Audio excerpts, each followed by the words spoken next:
লক্ষ্যমাত্রার অর্ধেকও ধান চাল সংগ্রহ হয়নি, মিল মালিকদের বিরুদ্ধে ব্যবস্থার হুঁশিয়ারি।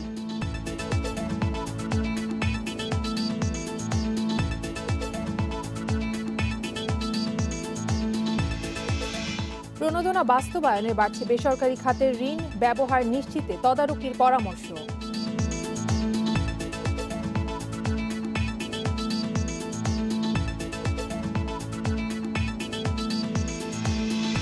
জুলাই ১৩,০০০ কোটি টাকার কৃষি ঋণ বিতরণ, জুনের চেয়ে কমেছে ৬৪%।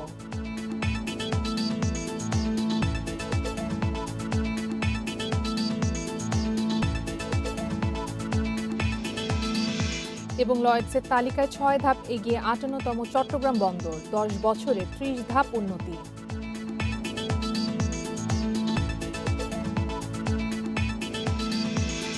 আমন্ত্রণ অর্থনীতি সারাদিনে, আপনাদের সঙ্গে আছেন কপ্তিয়া মুমতাহানা। শুনছিলেন শিরোনাম, এবারে জানাবো বিস্তারিত। বড় মৌসুমে লক্ষ্যমাত্রার অর্ধেকও ধান চাল সংগ্রহ করতে পারেনি সরকার, তাই আরও ১৫ দিন বাড়ছে সংগ্রহের সময়। এই অবস্থার জন্য মিলারদের দুষছে খাদ্য মন্ত্রণালয়, তাদের বিরুদ্ধে কঠোর ব্যবস্থা নেওয়ার হুঁশিয়ারি দেওয়া হয়েছে। এপ্রিলে ধান চাল সংগ্রহের ঘোষণা দেয় খাদ্য মন্ত্রণালয়। লক্ষ্যমাত্রা ঠিক করে ১৯.৫ লাখ টন। সরকারি দর ৩৬ টাকা কেজি সেদ্ধ চাল ও ৩৫ টাকায় আতপ চাল। আগস্ট পর্যন্ত ধান চাল সংগ্রহ করার কথা ছিল, কিন্তু পূরণ হয়নি লক্ষ্যমাত্রার অর্ধেকও। মন্ত্রণালয়ের তথ্য অনুযায়ী সিদ্ধ ও আতপ মিলিয়ে সংগ্রহ হয়েছে ৭,৩১,১৯৭ টন। চালকল মালিকরা ধানের বেশি দাম হওয়াকেই কারণ দেখাচ্ছেন। ৩৬ টাকা চালের দাম দিছে, তাতে কিন্তু আমরা ২৬ টাকা ধান কিনে আমরা কোনো মতেই ৩৬ টাকা চাল দিতে পারিনি। সেই ক্ষেত্রে দেখা যাচ্ছে ৪২ টাকা পর্যন্ত ভত্তা পড়ে। এই জায়গাটায় একটা ভুল বোঝাবুঝি হয়েছে। এই যে লস দেওয়াটা কতটুকু সামর্থ্যের ভেতরে থাকবে বা মিলাররা কতটুকু পারবে, এই জিনিসটা কিন্তু আদৌ চিন্তা করা হয়নি। সংগ্রহ কম হলেও সংকট হবে না বলে দাবি খাদ্য মন্ত্রণালয়ের সচিবের। তিনি জানান, প্রয়োজন হলে চাল আমদানি করা হবে। আমরা লক্ষ্যমাত্রা নির্ধারণ করছিলাম একটু অতিরিক্ত, শুধু কৃষকের কথা চিন্তা। এমনি আমাদের বিলিগুলাতে আমাদের কিন্তু কোনো ঘাটতি নাই। আর একটা জিনিস হলো যে ৩১ আগস্ট আমাদের সময় শেষ হবে, আমরা একটু বাড়াবো। তো যদি আমরা দেখি যে আমাদের পরবর্তীতে বিলি বিতরণটা বেশি করতে হচ্ছে, আমরা আমন মৌসুমের আগে হয়তো প্রয়োজনে আমরা কিন্তু আমদানি করবো। এটা আমি মাননীয় প্রধানমন্ত্রীর কাছ থেকে অনুমোদন নিয়ে রাখছি। সরকারি হিসাবে বর্তমানে খাদ্যশস্যের মজুত রয়েছে ১৩,২২,০০০ টন। এর মধ্যে চাল ১০,৮১,০০০ ton. Shahid Ahmed, independent news, Dhaka. ধান চাল সংগ্রহ নিয়ে কথা বলতে কুষ্টিয়া থেকে আমাদের সাথে যোগ দিচ্ছেন বাংলাদেশ অটো মেজর হাস্কিং মিল মালিক সমিতির সভাপতি আব্দুর রশিদ। জনাব আব্দুর রশিদ, আপনাকে স্বাগত জানাচ্ছি। আমরা প্রতিবেদনটি দেখছিলাম, সেখানে বলা হচ্ছিল যে আগস্ট পর্যন্ত যে ধান চাল সংগ্রহ করার লক্ষ্যমাত্রা ছিল তার অর্ধেকও পূরণ হয়নি। তো এখানে কিন্তু মন্ত্রণালয় বলছে যে চাল কল মালিকরা সময় মতো সরবরাহ করেনি। এর কারণ কি?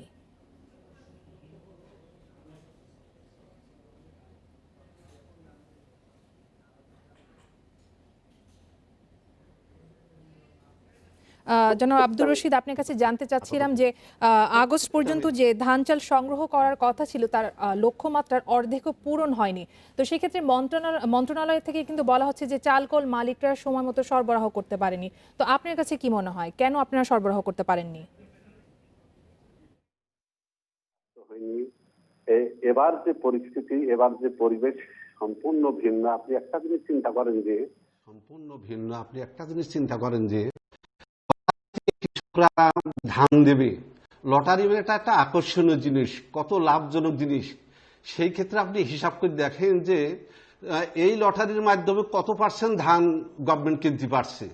তাহলে আমরা সহজেই বুঝতে পারি যে গভর্নমেন্টের যে একটা ধানের যে দাম ২৬ টাকা, একটা সরকার ধান পায় নাই। আর আমাদের এই ২৬ টাকা ধানের চাউলের কস্টিং হিসাব করলে সেই ক্ষেত্রে সেই সময়ে আমরা বারবার বলছি যে ৪২ টাকা পড়ে। অতএব আমাদের যে ৩৬ টাকা দাম দেওয়া হচ্ছে এটা আদৌ যুক্তিসঙ্গত না। এটা নিয়ে সমস্যা হবে। মিলাররা যেটা পারবে না সেটা চাপাই দিলে হয়তো দেখা যাচ্ছে যে এই চাউল প্রক্রিয়ামেন্টের যে উদ্দেশ্য সেটা বাস্তবায়ন হবে না। সেটা আমি সরাসরি প্রত্যেক বারবারই আমি রিকোয়েস্ট করছি যে চাউলের বাজার, চাউলের যে মূল্যটা সেটা নির্ধারণ করা। কারণ আমরা জানি যে ২৬ টাকা যদি ধানের বাজার হয়, অ্যাকচুয়ালি চালের কস্টিং পড়ে গভর্নমেন্টের হিসাব অনুযায়ী সেটা 42 টাকা, কিন্তু সেখানে চাউলের দাম দেওয়া হচ্ছে 36 টাকা। এখন সরকার খাদ্য মন্ত্রণালয় হয়তো চিন্তা করছিল যে আমরা 26 টাকা ধান কিনছি, এটা কত একটা বড় দাম, যেটা সাধারণত বাইরে এর মূল্য অনেক কম থাকবে, সরকারের একটা চিন্তা ভাবনা ছিল এরকম। কিন্তু আসলে যদি বাইরের দাম এবং সরকারের দাম কোনো ডিফারেন্স ছিল না, যদি ডিফারেন্স থাকতো অবশ্যই ধান প্রকিউরমেন্টের এই অবস্থাটা হতো না। তাহলে আমরা যদি বাইরে এবং সরকারি ক্রয় মূল্য যদি একই হয়, তাহলে সেই ধান কিনে আমরা মিলাররা ক্রাশিং করে আমরা কিন্তু 36 টাকা চাল দেওয়ার মতন কোনো রকমই অবস্থা পরিবেশ ছিল না। কারণ আপনারা জানেন যে 20,000 মিলার, অটো মিলার 500-র উপরে, তারা প্রত্যেকে আমার মিলাররা সরকারের সাথে চুক্তিবদ্ধ করছে। চুক্তিবদ্ধ যখন করছে তখন তাদের অবশ্যই উদ্দেশ্য ছিল যে আমরা সরকারকে চাউল দেব। দেশের এই ক্লান্তির লগে, দেশের এই পরিস্থিতিতে আমরা কেউ নেগেটিভ শব্দ করিনি, কিন্তু পরিস্থিতির বিষয়টা হয়ে গেছে ভিন্ন। কারণ মোটা ধানের এতই সংকট যে আপনি অনেকেই আমরা জানি যে টাকা দিলে সবকিছু মেলে, কিন্তু এবার আমরা দেখলাম যে টাকা দিলে অনেক সময় মোটা ধান বা মোটা চাল পাওয়া যায় না। এই হচ্ছে আমাদের এই কয়েক বছরের, কয়েক যুগের ভিতরে এই একটা আশ্চর্য জিনিস যে আমরা টাকা দিয়েও ধান পাচ্ছি না। এখানে আপনার কাছে একটু আমি জানতে যাব একটা বিষয়, সেটি হচ্ছে চালের উৎপাদন কিন্তু আমরা ভালো দেখছি, তারপরও বাজারে চালের দাম বেশি, এই জন্য কিন্তু খুচরা বিক্রেতারা আপনাদেরকেই দুষছেন। তো এই বিষয়ে আপনি কি বলবেন? না, খুচরা বিক্রেতারা আমাদের দোষেন, মিলাররা তো ধান কিনছে, প্রোডাকশন করছে, তারা যে লাভটা করছে সেই লাভটা তো অবশ্যই সরকারের কাছে নথিপত্র আছে বা মনিটরিং করছেন, তারাও জানেন মিলারদের সাথে এই ধান কিনা এবং চালের বাজারের যে একটা আমরা সামঞ্জস্য, এটা সবসময় আছে, এটা আমরা অস্বীকার করব না। আমরা সবসময় সেটা আমাদের হিসাব নিকাশ করি, আমরা সবসময় চলছি যে যাতে সরকার কোনো বিপদে না পড়ে, মানুষ যাতে কষ্টে না পড়ে, আমাদের কারণে কেউ যদি কষ্ট না পায়, এই জিনিসটা আমরা সবসময় ফলো করছি। ধানের বাজার বাড়বে, চালের বাজার বাড়বে, এটাই স্বাভাবিক। কিন্তু আমরা জেলা প্রশাসকের সঙ্গে কয়েকবার মিটিং করছি, আমরা একটা কথাই বলছি যে ধানের বাজার নিয়ন্ত্রণ না থাকলে চালের বাজার কিন্তু নিয়ন্ত্রণ থাকবে না। জনাব আব্দুর রশিদ, আমাদের সময় দেওয়ার জন্য অনেক ধন্যবাদ। কুষ্টিয়া থেকে কথা বলছিলেন বাংলাদেশ অটো মেজর হাস্কিং মিল মালিক সমিতির সভাপতি আব্দুর রশিদ। চলে যাব পরের খবরে। প্রণোদনা প্যাকেজ বাস্তবায়নের গতি আসে, বাড়ছে বেসরকারি খাতে ঋণ প্রবাহ। এ খাতে ধারাবাহিকভাবে কমতে থাকা ঋণ প্রবৃদ্ধি জুলাই বেড়েছে 9% বেশি, যার ইতিবাচক প্রভাব পড়তে শুরু করেছে অর্থনীতিতে। তবে অর্থনীতিবিদরা বলছেন ঋণের যথাযথ ব্যবহার নিশ্চিতে বাড়াতে হবে কেন্দ্রীয় ব্যাংকের তদারকি। ব্যাংক ঋণের বাড়তি সুদহার, স্থানীয় বাজারে পণ্যের চাহিদা কম এবং রপ্তানি খাতে মন্দায় গত অর্থবছর বেসরকারি খাতে ঋণ প্রবাহ নেমে এসেছিল সর্বনিম্নে। কেন্দ্রীয় ব্যাংকের তথ্যমতে গেল জুনে এ খাতে ঋণ প্রবৃদ্ধি এসে ঠেকেছিল 8.61-এ। তবে ধীরে ধীরে কাটতে শুরু করেছে এ পরিস্থিতি। জুলাই মাস শেষে বেসরকারি খাতে ব্যাংকগুলো মোট ঋণ দিয়েছে 10,95,201 কোটি টাকা, যা গত বছরের একই সময়ের চেয়ে 9.2% বেশি। ব্যাংকিং খাত বিশ্লেষকরা বলছেন মূলত করোনার প্রভাব মোকাবিলায় সরকারের প্রণোদনা প্যাকেজ বাস্তবায়নের ফলে প্রবৃদ্ধি বেড়েছে। এছাড়া ঋণের সুদহার সমন্বয় করাও ঋণ প্রবাহ বাড়ার অন্যতম কারণ। আমাদের রিজার্ভ 3-4 বিলিয়ন বেড়েছে, 3 বিলিয়নের মতো বেড়েছে গত কয়েক মাসে। কারণ এখানে 24,000 কোটি টাকা কিন্তু এখানে চলে এসছে বাজারে। এটা একটা বিশাল অঙ্কের টাকা, 24,000 কোটি টাকা কম নয়। দ্বিতীয়ত যেটা হচ্ছে যে জুন মাসের দিকে যখন ফিসক্যাল ইয়ার শেষ হচ্ছে, তখন কিন্তু সরকার অনেক রকমের বরোয়িং করে থাকে সাধারণত, সেই টাকাটাও সেটা গভর্নমেন্ট বরোয়িং এর হিসাবে সেটা এখানে প্রতিফলিত হয়। আর ফাইনালি যেটা আমি বলবো যে এই কিছুটা হলেও প্রণোদনা প্যাকেজের কিছু অংশ তো ডিস্ট্রিবিউট হয়েছে। প্রণোদনা প্যাকেজের সুফল যাতে সব স্তরের ব্যবসায়ীদের কাছে সহজে পৌঁছাতে পারে, সেজন্য বাংলাদেশ ব্যাংকে ঋণ ব্যবস্থাপনা সহজ করার আহ্বান উদ্যোক্তাদের। যারা এই ঋণ নিচ্ছেন ওনারা কিন্তু ঋণ থেকে উপকৃত হচ্ছেন এবং বিজনেসকে অনেকভাবে সাস্টেইন করতে পারছেন। যারা ঋণ নিচ্ছেন না ওনারা বলছেন যে এই ঋণ নেওয়ার যে ব্যবস্থাপনা এটা খুবই জটিল এবং খুবই কঠিন, এবং সেই জন্য ওনারা ঋণগুলি নিতে পারছেন না। সুতরাং বাংলাদেশ ব্যাংককে আমি অনুরোধ করব যে এই ঋণ ব্যবস্থাপনা যদি আরো সহজ করা যায় তাহলে কিন্তু ঋণের প্রবাহ বাড়ানো যাবে। চলতি অর্থবছরের মুদ্রানীতিতে বেসরকারি খাতে ঋণ প্রবৃদ্ধির লক্ষ্য ধরা হয় 14.8%। এই লক্ষ্য অর্জিত হলে করোনায় বিপর্যস্ত অর্থনীতি পুনরুদ্ধার করা সহজ হবে বলে আশা করেন অর্থনীতিবিদরা। Shamim Ahmed, independent news, Dhaka. চলতি অর্থ বছরের প্রথম মাস জুলাই 1500 কোটি টাকার কৃষি ঋণ দিয়েছে দেশের বিভিন্ন ব্যাংক, তবে তা জুন মাসের চেয়ে 64% কম। বাংলাদেশ ব্যাংকের হালনাগাদ প্রতিবেদনে উঠে এসেছে এ তথ্য। কেন্দ্রীয় ব্যাংকের হিসেবে জুন মাসে ব্যাংকগুলো মোট কৃষি ঋণ বিতরণ করেছিল 4198 কোটি টাকা, কিন্তু জুলাই মাসে তা প্রায় 2500 কোটি টাকা কমে দেওয়া হয়েছে 1509 কোটি টাকার কৃষি ঋণ। চলমান করোনা সংকট ও বন্যার কারণে কাঙ্ক্ষিত হারে ঋণ বিতরণ করা যায়নি বলছেন ব্যাংক কর্মকর্তারা। এছাড়া পরিস্থিতি স্বাভাবিক না হওয়া পর্যন্ত বন্যায় ক্ষতিগ্রস্ত কৃষকদের কাছ থেকে ঋণের কিস্তি সংগ্রহ বন্ধ রেখেছে ব্যাংকগুলো। তবে গত বছরের জুলাই এ খাতে ঋণ বিতরণ পরিমাণ ছিল 977 কোটি টাকা। এতে এক বছরের ব্যবধানে ঋণ বিতরণ বেড়েছে 54%। চলতি অর্থবছর 26,292 কোটি টাকার কৃষি ঋণ দেওয়ার লক্ষ্য নির্ধারণ করেছে বাংলাদেশ ব্যাংক, যা গত বছরের চেয়ে 9% বেশি। বিশ্বব্যাপী কন্টেইনার পরিবহনে ব্যস্ততম বন্দরের তালিকায় 6 ধাপে গিয়েছে চট্টগ্রাম বন্দর। আন্তর্জাতিক সংবাদ মাধ্যম লয়েডস লিস্টের তথ্যানুযায়ী দেশের প্রধান সমুদ্র বন্দরটি গত 10 বছরে 30 ধাপে গিয়েছে। বন্দরের সক্ষমতা বাড়াতে অবকাঠামো উন্নয়নের আহ্বান ব্যবহারকারীদের। বিশ্বব্যাপী কন্টেইনার বন্দর ব্যবস্থাপনার অভিজাত 100 বন্দরের তালিকা দিয়ে তৈরি হয় লয়েডস লিস্ট। চট্টগ্রাম সমুদ্র বন্দর অভিজাত এই বন্দরের তালিকায় প্রথম ওঠে 2009 সালে। সে সময় বাংলাদেশের অবস্থান ছিল 98তম।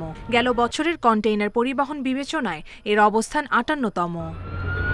বন্দর কর্তৃপক্ষ বলছে সক্ষমতার সবটুকু দিয়েই কাজ করছে তারা।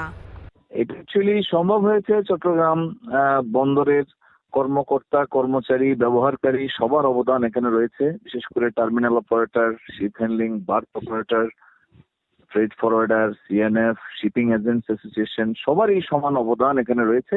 সরকারের এবং নৌ পরিবহন মন্ত্রণালয়ের মাননীয় মন্ত্রী, মাননীয় সচিব সবারই প্রত্যক্ষ দিক নির্দেশনায় চট্টগ্রাম বন্দরের পক্ষে এই অর্জন সম্ভব হয়েছে।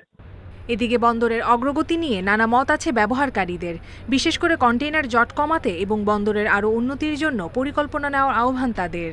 বাংলাদেশ কিন্তু এখন একটা আকর্ষণীয় বিনিয়োগকারীদের একটা স্থান। বন্দরের যত বেশি ডেভেলপমেন্ট হবে, আমাদের এই যে বিদেশি বিনিয়োগকারীরা তত বেশি বাংলাদেশের প্রতি আকৃষ্ট হবে, এবং এই আকৃষ্টতার ফলে আমরা কিন্তু আমাদের অনেক বেশি বিনিয়োগকারীকে বাংলাদেশে কিন্তু আমরা আনতে পারবো বলে আমাদের বিশ্বাস। বন্দর ব্যবহারকারীরা বলছেন দীর্ঘমেয়াদে দেশের অর্থনৈতিক প্রবৃদ্ধির চাপ সামাল দিতে বে টার্মিনাল, মাতারবাড়ি বন্দর ও পতেঙ্গা টার্মিনাল চালু করাও জরুরি। Independent news desk. রেস্তোরাঁর ভিতরে গোড়ালি সমান পানি, তাতে ঘুরে বেড়াচ্ছে রং বেরঙের ছোট আকারের মাছ, আর চেয়ারে বসে পা ডুবিয়ে খাবারের স্বাদ নিচ্ছেন ভোজন রসিকরা। মাঝে মাঝে পা ছুঁয়ে যাচ্ছে মাছ। সাতক্ষীরার ব্যতিক্রমধর্মী এই রেস্তোরাঁ এরই মধ্যে পেয়েছে বেশ জনপ্রিয়তা। সাতক্ষীরা শহরতলির বকচড়া বাইপাস সড়কে মৌবন রেস্তোরাঁ। ভেতরে গোড়ালি সমান পানিতে সাঁতরাচ্ছে রং বেরঙের ছোট ছোট মাছ, তার মাঝেই চেয়ার টেবিল পাতা। অভিভাবকদের সাথে এসে শিশুরাও উপভোগ করছে ব্যতিক্রমী এই আয়োজন। এখানে আমরা পানির মধ্যে মাছ, আর এর মাঝখানে আবার রেস্টুরেন্ট, এটা একটা অন্যরকম ব্যাপার, এই জন্য আমরা এখানে দেখতে আসছি। তো আসার পরে আশেপাশের পরিবেশটা খুব ভালো লাগছে। এরকম রেস্টুরেন্টে ফার্স্ট আসলাম, আগে তো অনেক রেস্টুরেন্টে গিয়েছি, সেখানকার চেয়ে এখানকার পরিবেশটা অনেক ভিন্ন, এই জন্যই এখানে আসা। এখানে রঙিন মাছ আছে, এখানে খাবার ভালো, এখানে খোলামেলা জায়গা, হাওয়া বাতাস আছে, এখানে এসে আমার খুব ভালো লাগছে। উদ্যোক্তারা জানান ফিশ পেডিকিউর রেস্টুরেন্টের এই ব্যবস্থা আছে বেশ কিছু দেশে, তা থেকেই অনুপ্রেরণা। বাংলা খাবারের পাশাপাশি আছে চাইনিজ, থাই সহ 150-র বেশি আইটেম। আর অভিভাবকরা তাদের বাচ্চাদের একটু বিনোদনের জন্য এরকম আনকমন কোনো কিছু একটা চাইতেছে। এই কথা মাথায় রেখে যে না এরকম একটা করলে কেমন হয়, যে এখানে পুরোটাই আনকমন, সেদিন থেকে শুরু করছি টুকটুক করে যে কীভাবে একটা আনকমন জিনিস করা যায়। তারপরে এইভাবে একটা রেস্টুরেন্ট বানানো হলো। খাবারের পাশাপাশি মৌবন রেস্তোরাঁয় সভাসহ বিভিন্ন আয়োজনের জন্য আছে প্রশস্ত জায়গা। Independent news desk. গেল সপ্তাহে শেয়ারের দাম বাড়ায় আরও সম্পদ বেড়েছে বিশ্বের বিভিন্ন ধনী ব্যক্তির। শুক্রবার পর্যন্ত বিশ্বের 500 ধনী আয় করেছেন $20,900 কোটি। আয়ের এই তালিকায় প্রথম অবস্থানে আছেন অ্যামাজনের প্রতিষ্ঠাতা জেফ বেজস, বিশ্বের প্রথম ব্যক্তি হিসেবে যিনি 20,000 কোটি ডলারের মাইলফলক অতিক্রম করেছেন। গত সপ্তাহে জেফ বেজোসের প্রতিষ্ঠান অ্যামাজনের শেয়ারের দর বেড়েছে প্রায় 2%। এতে একদিনে বেজোসের মোট সম্পদ বাড়ে 490 কোটি ডলার। জেফ বেজোস করোনাকালে আয় করেছেন প্রায় 8,500 কোটি ডলার। মূলত করোনার সময় লকডাউনের কারণে অনলাইনে কেনাবেচা বাড়ায় বেশ সুবিধাজনক অবস্থানে রয়েছে অ্যামাজন। একই সাথে সম্পদের পরিমাণ বেড়েছে টেসলার এলেন মাস্কের। পাশাপাশি নিজের নামের সঙ্গেও যুক্ত করেছেন সেন্টি বিলিয়নিয়ারের উপাধি। বর্তমানে তার সম্পদের পরিমাণ বেড়ে দাঁড়িয়েছে 10,000 কোটি ডলারে।